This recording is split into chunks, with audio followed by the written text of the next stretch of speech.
Hey everyone, welcome to another episode of Chow's Rambling with Insights. So, yeah, I'm just preparing to go to the US in like 4 days so I can start signing, mailing, and all doing all that stuff for 1,000 Kickstarter backers that pre-ordered my book, 10,000 Hours of Play. So, just getting all that work prepped up.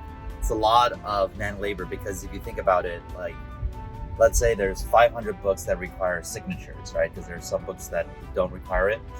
I have to sign it. For many of them, the higher pledges have to write a personal message, and I have to, I have a team to do that probably, or I have someone that could help me. Maybe, not sure yet. But we got to package it. We got to print out the mailing address, all that stuff. Let's say it takes 10 minutes per book, right? And maybe it could be less, but let's say it's 10 minutes per book. If we have 500 books, that's 5,000 minutes. Right, and that is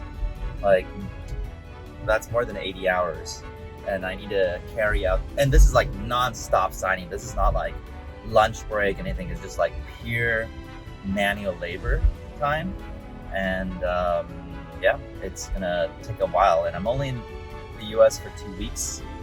Plus, I was invited to do a talk at Harvard University in the East Coast, so that's gonna take some flight time. I have a kickoff workshop with a client.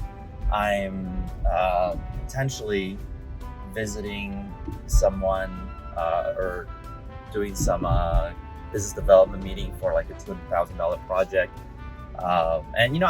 It's hard for me to not do that because the Kickstarter itself, it raised like $88,000, right? Which is not bad, but the design projects, whatnot, if those get done, then it's $200,000. So it's like, well, would I say no to those because I need to prepare for the Kickstarter stuff? Obviously, I need to fulfill my obligations, right? Whatever I committed to, I have to finish it.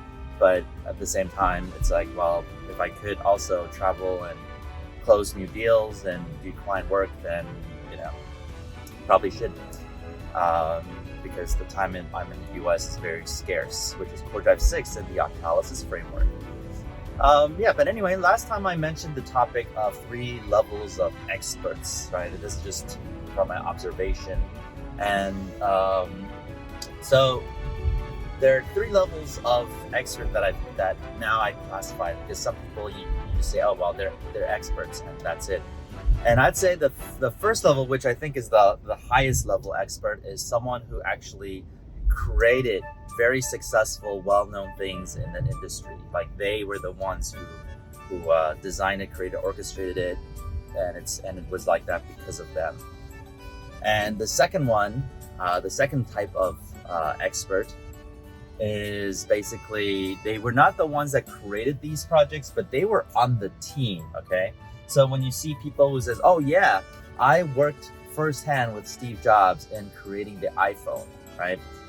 Those people are obviously top experts. They were one of the creators of the iPhone, and they're really strong, really good, really powerful. But, because they were part of the team, right? They were not the ones that necessarily made the iPhone, designed the iPhone, or made it possible. And of course, even with the part of the team, there is a differentiation, like, oh, were they the ones that created a key component in the iPhone that no one else could figure out? Or they were like, in a sense, more like, member number 60 or something, or, hey, I was part of this advertisement project, but I was doing more of the calendar scheduling, or I was doing more of the client management, right? So obviously they have first experience in these very successful, iconic projects, but they didn't craft it themselves. So are they the top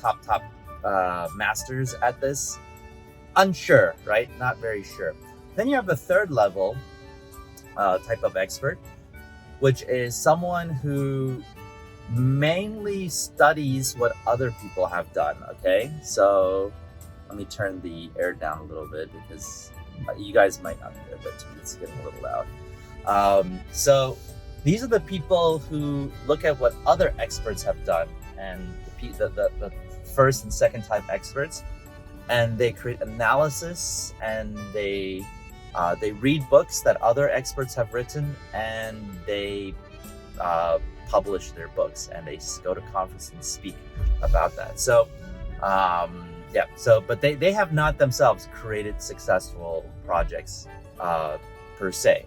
They just have accumulated a lot of secondhand knowledge and as a result they base themselves as an expert. Now with this hierarchy, it's obviously clear obviously clear is also redundant, that the first one is the best, second one is not second, and the third one is not as good. And so for instance, like I've been to many conferences where the speaker at the conference, or someone that's co-speaking, because I'm usually a speaker there too, one of the speakers is like, hey, all my work is based on this one person's book or this one person's work, right? And that clearly defines this person as the third type, right? And it's respect. I'll come back to talk about this third type of expert because that's the most common and it's the most practical. So you should respect these people if they teach well, if they share good knowledge, if they understand things well. It's just that it's not clear that they actually know how to use this knowledge to create successful projects. Okay, just that. So basically, yeah. So you have people who just said, hey, my work is based on a book and someone else's work, or hey, look how Steve Jobs does his presentations, so therefore I'm a presentation expert and I'll teach you how Steve Jobs does it, right?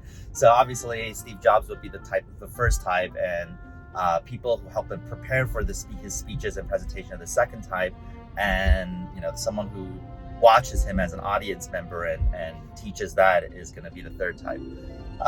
Then I was at a conference last year, and I was really mind blown because this guy was doing a talk about advertisement, and then he started showing maybe almost 10 viral YouTube ads that I've seen, like the Dollar Shave Club, the Old Spice, the Google search ones. I'm gonna sneeze, by the way, it's coming to me.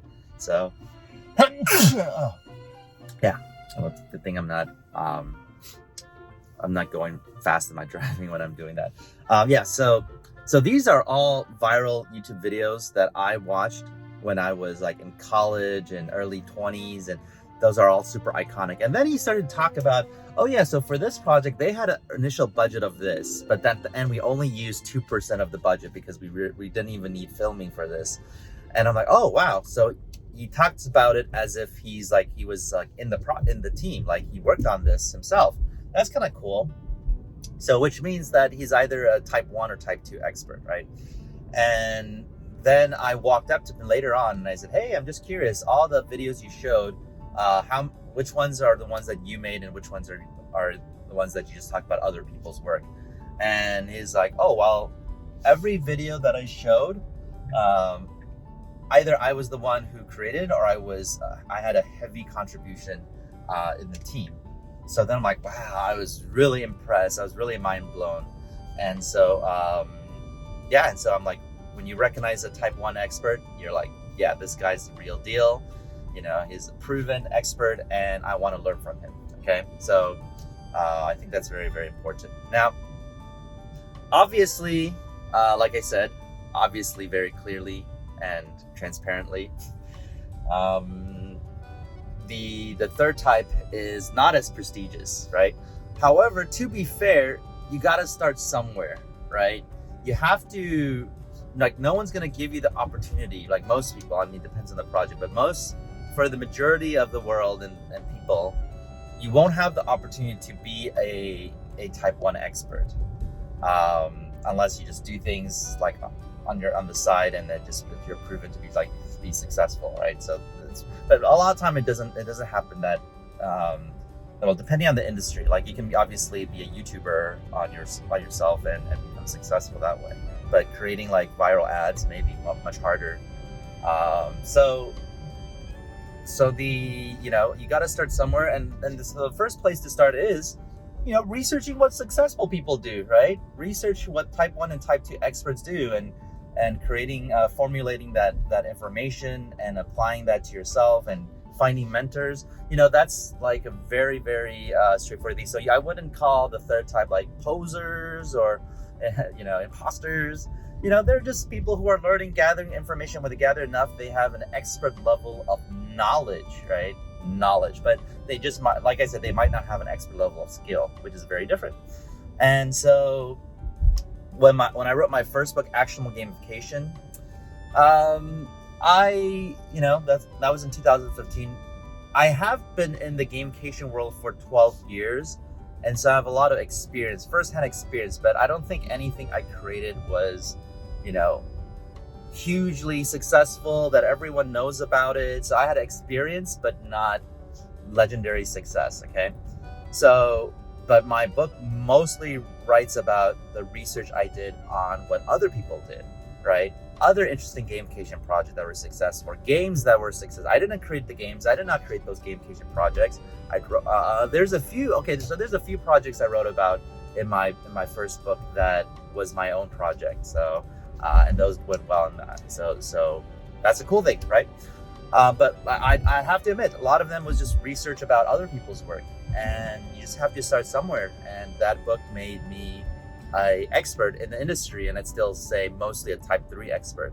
But that expertise and reputation allowed me to do work on more and more client projects. So eventually I became a type 1 expert. So now we have close to 20 good case studies where in the Octalysis group, we showed how we increase business metrics by 50%, 150%, 400%, sometimes over 1,000% on how to improve these different things that people want us to do. So now we have firsthand experience, type 1 expertise on these things. But again, you first start off as a type 3 expert, and then you move to a type 1 expert. Of course, another way is to join people who are experts, people who, like I write in my book, 10,000 Hours of Play, like they said, hey, I want to help volunteer for you. I want to help you just so I can learn, just to get involved. So you become a type 2 expert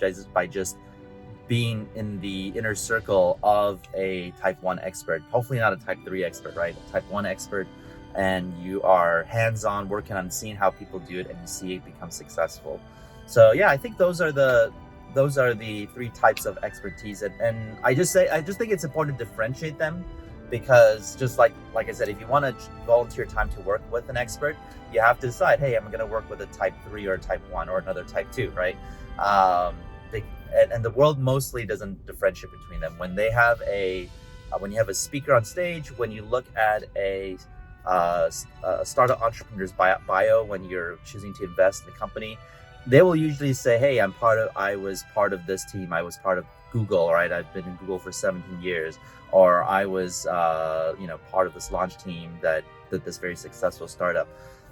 So it's hard to differentiate between type 1 and type 2, and sometimes type 3.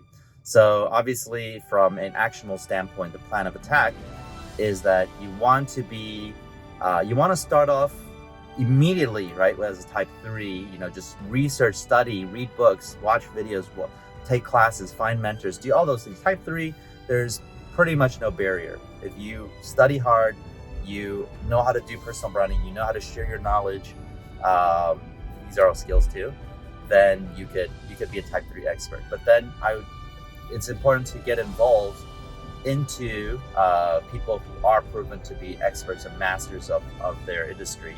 So we're looking at type 2 experts learning from type 1 experts, right? So volunteer, sign up, apply for jobs, do all those things, get yourself close to type 1 experts, and so you can become a type 2 expert.